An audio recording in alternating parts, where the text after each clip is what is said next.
اور اس کا کرتا بھی لیا۔ یہ کرتا بن سلا سراسر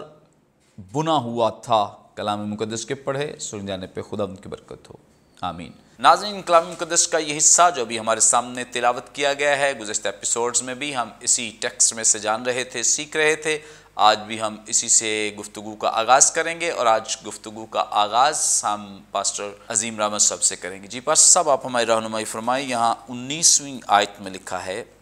اور پلاطوس نے ایک کتابہ لکھ کر صلیب پر لگا دیا،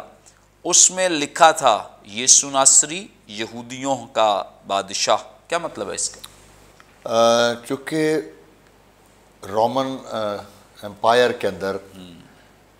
جب انویسٹیگیشنز وہ کرتے تھے، کیونکہ یہ ایک کیپٹل پنشمنٹ تھی، اور بڑی ہائی لیول کے جو کرمنلز جو ملک کے خلاف بغاوت یا بڑے سیریس قسم کے جس کی جرم ہوتے تھے، ان کو یہ سزا دی جاتی تھی۔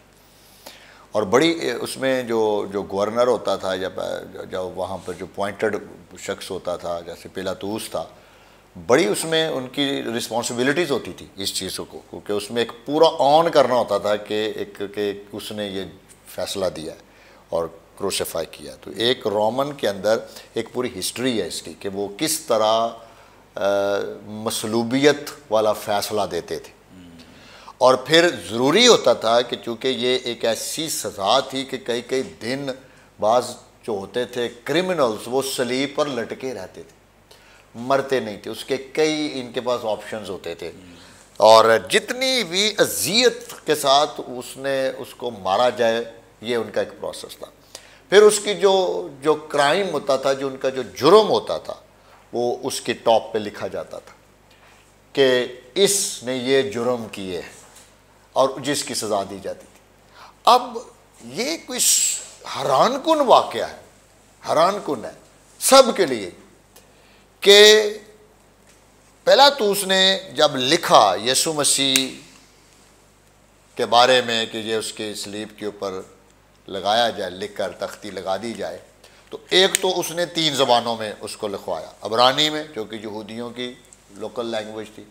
لیٹن روم کے اندر زیادہ اس کا یوزز تھا، یونانی جو تھی وہ انٹرنیشنل لینگویج تھی،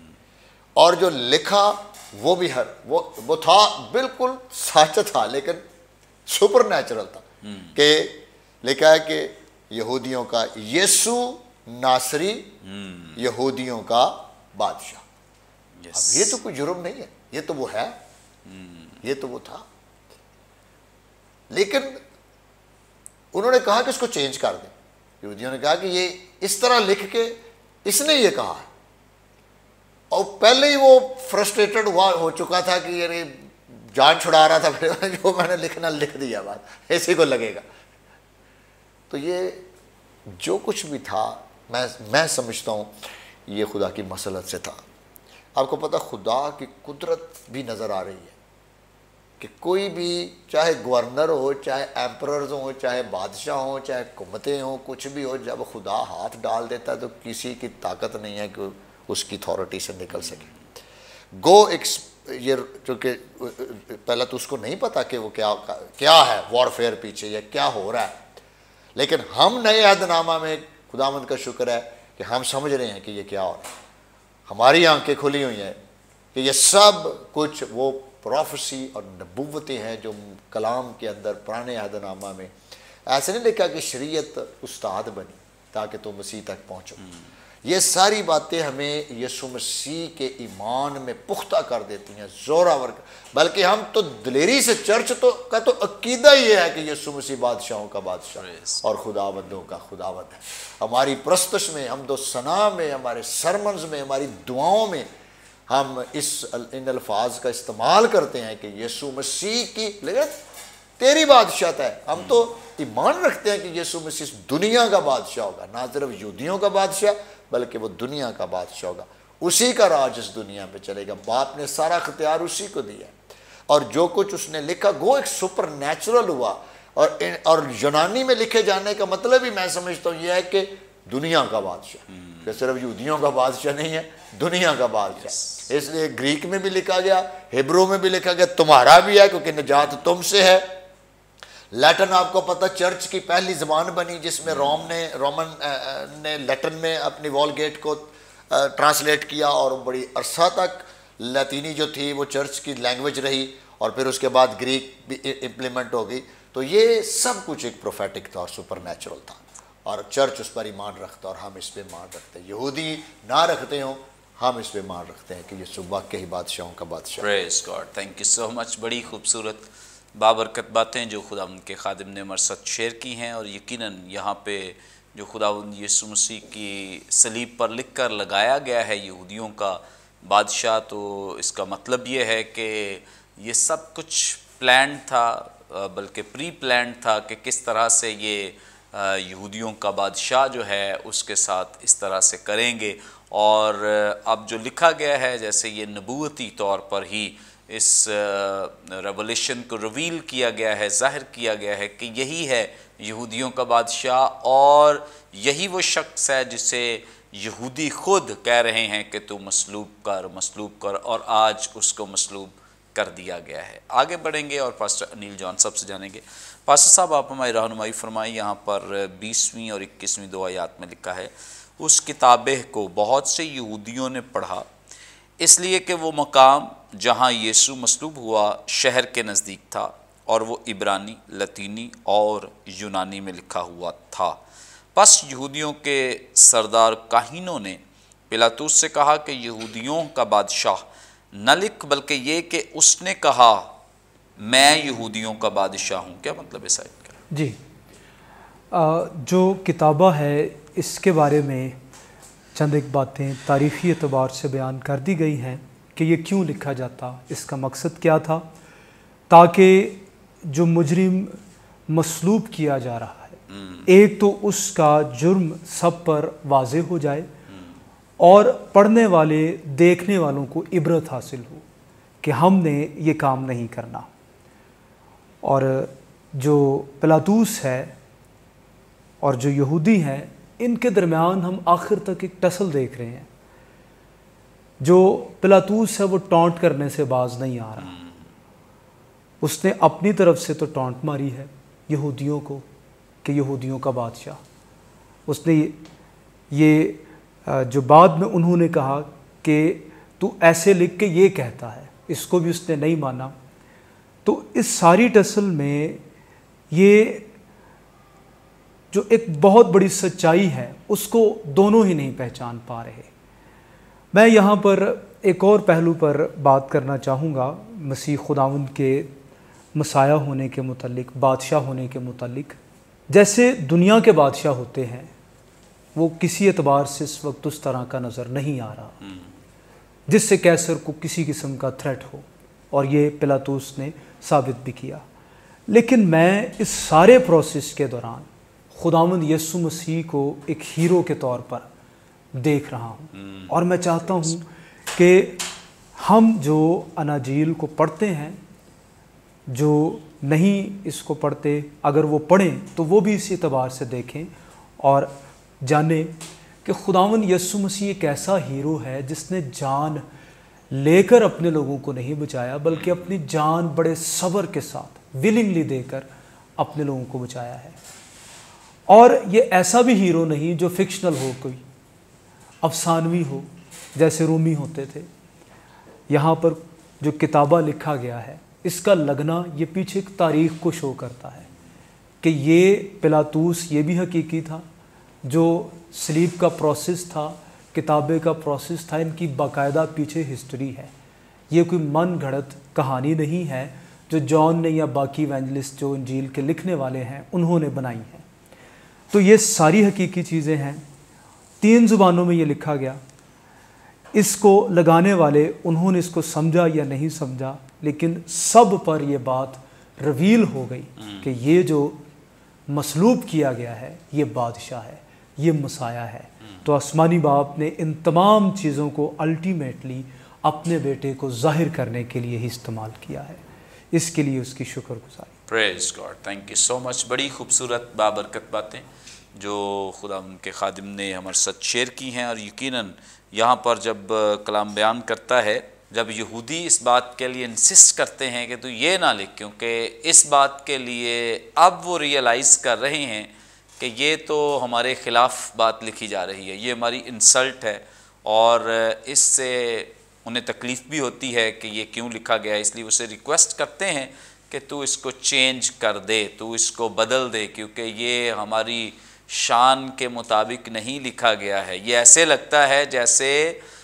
تو ہمارے کسی بادشاہ کو مسلوب کر رہا ہے، جبکہ ان کی سوچ یہ تھی کہ ہم اسے اپنا بادشاہ نہیں مانتے ہیں۔ لیکن چونکہ پروفیٹیکلی نبوتی طور پر یہ درست تھا سب کچھ جو ہو رہا تھا، اس لیے خداوند یسوع مسیح کے بارے میں یہ لکھا جانا جو تھا یہ بالکل عین اس کی ان پروفیسیز کے مطابق تھا جن کا ذکر ہمیں خدا کے کلام میں ملتا ہے، بائبل مقدس میں ملتا ہے کہ خداوند یسوع مسیح کے ساتھ اس طرح کا رویہ اپنایا گیا ہے اور اس طرح سے اسے مصلوب کیا گیا ہے۔ ناظرین، یہاں پہ وقت ہوا ہے ایک بریک کا، لیں گے ایک شارٹ بریک، ہمارے ساتھ رہیے، دیکھتے رہیے پروگرام کلام روشنی۔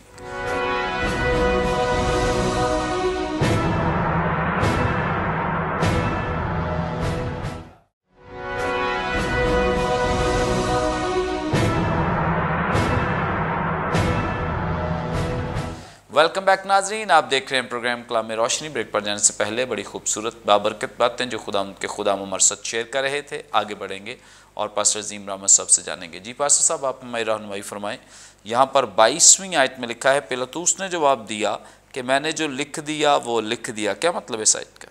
کیونکہ پلاطوس کافی اریٹیٹ تھا اس بات سے، کیونکہ ایک تو جو کچھ وہ پولس جو یہودیوں کے وسیلے سے جو سارے ٹرائلز اور ساری باتیں جو پچھلے ہم پروگرامز میں کرتے رہے، یہ بات تو ہم سمجھ رہے ہیں کہ یہ سپر نیچرل کام ہو رہا ہے۔ خدا اس ساری مصلوبیت کے کام میں باپ موجود ہے اور باپ اپنے بیٹے کو اس پروسیس سے جانے دے رہا ہے۔ اب چونکہ میں نے پہلے بھی بتایا تھا کہ جو کچھ لکھا گیا وہ سچائی ہے، ٹروتھ ہے، اور یہودی چونکہ ابھی بڑا اچھا ایک 2 چیپٹر پولس رسول رومیوں کے خط کے اندر اس کا 10واں باب اور 11واں باب بہت امپورٹنٹ ہے، وہ چیپٹر رومیوں کے خط میں، کیونکہ اس میں وہ اسرائیل کا ایک ہسٹری لکھتا ہے، اور وہ کہتا ہے کہ اسرائیل کا یہ حصہ سخت کر دیا گیا تاکہ یہ سمجھے ہی نہ، ان کی عقلوں پہ پردے پڑ گئے۔ اس لیے پولس ایک جگہ پہ لکھتا ہے، اگر تم جانتے نا کہ جلال کا بادشاہ کون ہے، اگر یہ جلال کا بادشاہ تو تم اس کو کبھی مصلوب ہی نہ کرتے، لیکن چونکہ اسرائیل کا وہ حصہ سخت کر دیا ہے تاکہ غیر قومی بھی داخل ہو جائیں۔ یہ ایک بہت گہرا بھید ہے کہ اسرائیل کی آنکھیں، اس لیے اس نے کہا تھا باپ ان کو معاف کر، کیونکہ یہ نہیں جانتے یہ کیا کرتے ہیں، ان کو نہیں پتا، اور ہم جو سمجھ رہے ہیں یہ ہم پر فضل، کہیں کہ ہم پر فضل ہوا ہے کہ ہماری روحانی آنکھیں کھل گئیں۔ ہم اس لیے ہم تشریح کر رہے ہیں کہ اس نے کہا جو میں نے لکھنا تھا لکھ دیا، اس میں کوئی چینج نہیں ہونا، کیونکہ وہ تحریر تھی تو سچ مچ ہی لکھا گیا کہ یہودیوں کا بادشاہ، تو یہودیوں کا بادشاہ مصلوب ہو رہا ہے، اور یہ سچ بھی تھا کہ مسیح جو تھا وہ ظاہر ہے وہ بادشاہ بھی ہے، وہ فسح کا برہ بھی ہے، وہ ساری باتیں جو مسیانک تھیں اس میں پوری ہو رہی ہیں۔ تو اس میں ہم سپر نیچرل انٹروینشن دیکھیں کہ خدا کی قدرت کے آگے کوئی طاقت نہیں ہے کہ وہ ٹھہر سکے، اور اس نے جو 3 زبانوں میں دیکھیں لکھا ہے وہ بھی ایک مکاشفہ ہے، جو ہم نے پچھلے پروگرام میں ڈسکس بھی کیا کہ لاطینی لوکل لینگویج بنی چرچ کی، پھر اس کے بعد یہ عبرانی میں لکھا گیا جو خود یہودیوں کی زبان تھی، یونانی میں لکھا گیا جس وقت ایک بین الاقوامی۔ تو یسوع مسیح خدا کا بیٹا، بادشاہوں کا بادشاہ ہے۔ اس نے کہا جو کچھ لکھنا تھا وہ میں نے لکھ دیا، اور میں سمجھتا ہوں کہ ان ہاتھوں کے پیچھے پاکرو کی زور ہے جس نے اس سے لکھوایا۔ کیوں لکھوایا؟ کیونکہ یہ سچائی تھی، یسوع کا کوئی جرم نہیں تھا۔ یسوع مسیح کی ذات کا مکاشفہ یہ ہے کہ اس کی ذات میں کوئی جرم تھا ہی نہیں، اور جو لکھا گیا اس کے اوپر وہ سچ لکھا گیا، وہ واقعی بادشاہ ہے۔ بالآخر دنیا کے اندر یسوع کی سلطنت ہی آئے گی، اور انسان کی جو دیکھے اگر پولیٹکس کو بھی دیکھے اس وقت بھی دنیا کی کہیں کوئی رام نہیں ہے، انسان جو ہے وہ انسیکیور ہے، پھر بھی انسان ایک سلطنت کو دیکھ رہا ہے نا، سلطنت اس کے کندھوں پر ہوگی اور اس کا نام عجیب مشیر خدائے قادر ابدیت کا باپ اور سلامتی کا شہزادہ ہوگا، وہ یسوع مسیح، اس کی سلطنت کی انتہا نہیں ہوگی۔ اور ڈینیل کی کتاب میں لے گا اور ایک پتھر بغیر کاٹے ہوئے وہ گرایا گیا اور وہ پہاڑ پر ٹکرایا اور وہ سارا دنیا میں وہ پہاڑ بن گیا، اور دیٹ واز اے چرچ، اور چرچ خداوند کے فضل سے پوری دنیا میں موجود ہے، اور جہاں نہیں بھی ہے چرچ جانے کی بھرپور کوشش کر رہا ہے، اور بالآخر یہ کلمہ یسوع مسیح کی ہی ہے۔ پریز گاڈ، تھینک یو سو مچ۔ بڑی خوبصورت بابرکت باتیں جو خداوند کے خادم نے ہمارے ساتھ شیئر کی ہیں۔ یقیناً یہاں پر جو سنیریو اس وقت بنا ہوا ہے وہ یہ ہے کہ اب پلاطوس نے چونکہ پہلے ہی تقریباً 6 مرتبہ اس بات کے لیے کوشش کر لی ہے کہ خداوند یسوع مسیح کو کسی طرح سے چھوڑ دیا جائے، اور وہ اکیلا ڈیسیژن نہیں لے سکتا، اس لیے وہ بار بار یہودیوں کے پاس آتا ہے، کیونکہ یہ فیصلہ کروانے والے یہودی ہیں، ایمفسائز کرنے والے یہودی ہیں، جو ری انفورس کر رہے ہیں وہ یہودی ہیں، اس لیے وہ بار بار ان کے پاس آتا ہے، بھائی میں اس میں کچھ جرم نہیں پاتا، کیا کروں میں اس کا، میں چھوڑے دیتا ہوں۔ پھر اس نے آپشن دی، ایسا کر لو، چلو برابا کو لے لو، پھر اس نے آپشن دی کہ میں تمہارے لیے ایک قیدی چھوڑتا ہوں، تو وہ یسوع مسیح کو لے لو۔ انہوں نے کہا کہ نہیں، تو ہمارے لیے قیدی تو چھوڑتا ہے لیکن اس کو نہیں، اس کی جگہ برابا کو دے دے، اس کو تو مصلوب کر دے۔ مطلب بہت دفعہ اس نے پھر کوڑے لگوا کر بھی وہ آیا ہے، پھر اس کے بعد آیا ہے، اب پھر بہانے سے ان کو مناتا رہا، لیکن وہ نہیں مان رہے ہیں، وہ اس بات پر اس پر زور دے رہے تھے کہ نہیں، تو مسیح کو مصلوب کر دے، اس کو تو مصلوب کر دے۔ اس لیے اب جب سارا کچھ ہو گیا ہے، مصلوبیت ہو گئی ہے، اور خداوند یسوع مسیح کو صلیب دے دیا گیا ہے، اور اب وہ صلیب پر ایک کتابہ بھی لکھ دیا گیا ہے، خداوند یسوع ناصری یہودیوں کا بادشاہ، تو اب جا کر تو انہیں احساس ہو رہا ہے ہو یہ کام درست نہیں ہوا ہے، یہ کام غلط ہوا ہے۔ اب اسے کہہ رہے ہیں کہ تو اس ٹائٹل کو بدل دے، اس ٹائٹل کو چینج کر دے۔ اب وہ اتنا تنگ آ چکا ہے، اتنا عاجز آ چکا ہے ان لوگوں سے، وہ کہتا ہے بس اب میں نے جو لکھ دیا ہے سو لکھ۔ اس کا یہاں اٹل رہنا بھی یاد رکھیں، یہ بھی ایک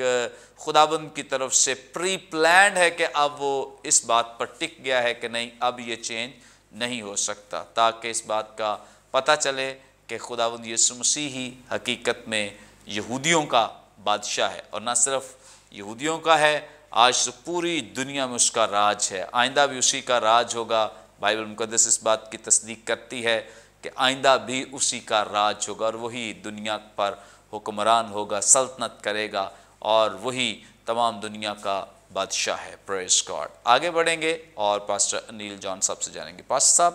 آپ ہماری رہنمائی فرمائیں۔ یہاں پہ 23ویں آیت میں لکھا ہے، جب سپاہی یسوع کو مصلوب کر چکے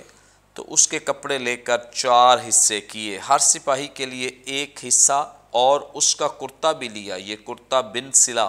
سراسر بنا ہوا تھا۔ کیا مطلب ہے اس کا؟ جی، یوحنا ایک ایسا مصنف ہے جو مسیح کی مصلوبیت میں کچھ ایسی ہمیں ڈیٹیلز دے رہا ہے جو باقی اناجیل میں ہمیں میسر نہیں ہے۔ باقی میں اس طرح سے مسیح کے لباس کو بیان نہیں کیا گیا۔ تو یہودی لوگ جو ہوتے تھے وہ جب کپڑے پہنتے تو ان کے ایک لباس کے تقریباً 3 سے 4 حصے ہوا کرتے تھے، ایک انڈر گارمنٹس، پھر اس کے اوپر ایک جبہ، اور پھر اس کے اوپر بھی ایک ہوا کرتا تھا موسم کے اعتبار سے، اور ایک وہ سر پر لینے کے لیے ایک کپڑا رکھا کرتے تھے۔ تو اس طرح سے جو خداوند یسوع مسیح کا لباس ہے اس کو پلورل میں بیان کیا ہے، اس نے 4 حصے کیے گئے، اب ایک رہ گیا ہے، اور وہ بڑا قیمتی ہے۔ اور ہماری جو اردو زبان کا ترجمہ ہے اس نے بھی بڑا واضح کر کے اس کو بیان کیا ہے، یہ بن سلا ہوا ہے اور سراسر بنا ہوا ہے، یعنی سلا ہوا بن سلا اس کو اس لیے لکھا گیا کہ یہ جو جوڑ ہوتے ہیں کپڑوں میں اس میں نہیں تھے، وہ سارے کا سارا بنا گیا تھا اس کو صحیح فٹنگ کے اندر، اور یہ بڑا قیمتی تھا۔ جب سپاہیوں نے دیکھا کہ یہ تو بڑی کارگری ہے اور بڑی قیمتی چیز ہے، اس کو ٹکڑوں میں نہ بانٹو، ایسا کرو اس پر کرا ڈالو۔ اس سے ایک بات جو میں کہنا چاہوں گا کہ خداوند یسوع مسیح کا لباس جو یہاں پر بیان کیا گیا ہے، اس سے ہم یہ تاثر لے سکتے ہیں کہ مسیح کا لباس وہ قیمتی لباس ہوتا تھا۔ اور لوکا کی انجیل میں بیان کیا گیا ہے کہ چند خواتین اس کے ساتھ ہوتی تھیں جو رچ فیملی سے تعلق رکھتی تھی اور اس کی ضروریات کو پورا کیا کرتی تھی۔ تو ہمیں یہ لیسن ملتا ہے کہ خداوند یسوع مسیح جب وہ خدمت میں تھے تو باپ پر اپنی تمام ضرورتوں کے لیے بھروسہ رکھتے تھے اور باپ ان کی تمام ضرورتوں کو پورا کرتے تھے، کیونکہ مسیح کے لباس کے بارے میں صرف مصلوبیت کے وقت ہی ہمیں معلوم ہوتا ہے۔ اور اس کے بعد اب جون اس نوشتے کا ذکر کیوں زور دے کر رہا ہے کہ کرا ڈالا گیا؟ اب سپاہیوں کو تو نہیں معلوم تھا کہ صحیفے پہلے سے ہی یہ بیان کر چکے ہیں، وہ تو جو عام طور پر رومی سپاہیوں کو انعام ملتا تھا اس کو وہ لینا چاہتے تھے، کیونکہ جو مصلوب شخص ہو جاتا اس کے کپڑے مصلوب کرنے والے سپاہیوں کے لیے انعام ہوتے تھے، وہ تو اپنے کسٹم کے مطابق کر رہے ہیں۔ لیکن جون ان دی اینڈ جب یہ نوشتہ بیان کر رہا ہے تو وہ اپنے قائرین کو یہ میسج دینا چاہتا ہے کہ یہ تو ایک چھوٹا سا عمل ہے، تو نوشتے اس کے بارے میں بھی بیان کرتے ہیں۔ تو پیچھے جو کچھ ہو چکا ہے، مسیح کے ٹرائلز اور اس کا مصلوب ہونا، اس کے سر پر کانٹوں کا تاج رکھا جانا، اس کو کیل جڑے جانا، یہ سب کا سب ڈیسائیڈڈ تھا اور یہ انتظام الہی علم سابق کے مطابق تھا، یہ کوئی ایکسیڈنٹ نہیں، سب کنٹرولڈ ہے۔ تو ہمیں اس بات کے لیے خوش ہونا چاہیے، شادمان ہونا چاہیے کہ مسیح خداوند میں پرانا عہد نامہ وہ پورا ہوتا ہے۔ یسوع مسیح کا مصلوب ہونا، اس کا دفن ہونا اور جی اٹھنا پہلا کرنتھیوں 15 باب کے مطابق وہ بالکل کتاب مقدس کے مطابق ہے۔ شکریہ، تھینک یو سو مچ۔ بڑی خوبصورت بابرکت باتیں جو خداوند کے خادم نے مرصد شیئر کی ہیں۔ خداوند یسوع مسیح کا مرنا، دفن ہونا اور مردوں میں سے تیسرے دن جی اٹھنا، یہ اس بات کی دلیل ہے کہ خدا کا کلام سچ برحق ہے۔ گزشتہ اس تعلق سے بہت ساری پیش گوئیاں کی گئیں اور آج خداوند یسوع مسیح کو مصلوب کر دیا گیا۔ سو اس کا مطلب ہے کہ جو کچھ بائبل مقدس پرانا عہد نامہ بیان کرتا ہے وہ سب کچھ ریالٹی، حقیقت پر مبنی ہے، کیونکہ وہ سب کچھ مسیح کی زندگی میں لفظ بلفظ پورا ہو رہا ہے، اور جو کچھ کہا گیا تھا وہ آج سب کچھ اس کی زندگی میں پائے تکمیل تک پہنچ چکا ہے۔ سو اس کے لیے ہم خدا ان کی شکر گزاری کرتے ہیں، مسیح کے جان دینے کے لیے، مسیح کی قربانی کے لیے، مسیح کی اس لازوال محبت کے لیے کہ اس نے اپنی محبت کے طفیل، اپنی جان کا نذرانہ ہمارے لیے دے دیا تاکہ ہم سب سیو ہو جائیں، بچ جائیں، محفوظ ہو جائیں۔ Praise God, thank you so much, thank you so much. ناظرین، یقیناً آج کے پروگرام کے وسیلے سے بھی آپ نے بڑی برکت پائی۔ ابھی بھی آپ کا کوئی سوال ہو، اسکرین پر دیے گئے نمبرز ڈائل کریں، اپنا سوال ہم تک پہنچا سکتے ہیں، کوئی دعائیہ درخواست دے سکتے ہیں، کوئی ٹیسٹیمنی شیئر کر سکتے ہیں۔ ہمارے تمام پروگرامز آپ یوٹیوب پہ واچ کر سکتے ہیں۔ واچ کرنے کے لیے برکت ٹی وی آفیشیل کے نام سے ہمارا چینل ہے، ضرور سے سبسکرائب کریں، دوسروں کے ساتھ شیئر کریں تاکہ زیادہ سے زیادہ لوگ خدا کے کلام کی سچائیوں کو جان سکیں، سیکھ سکیں۔ آئندہ ایک نئے پروگرام کے ساتھ دوبارہ آپ کی خدمت میں حاضر ہوں گے، تب تک کے لیے اجازت دیجیے۔ دیکھتے رہیے برکت T V. God bless you all.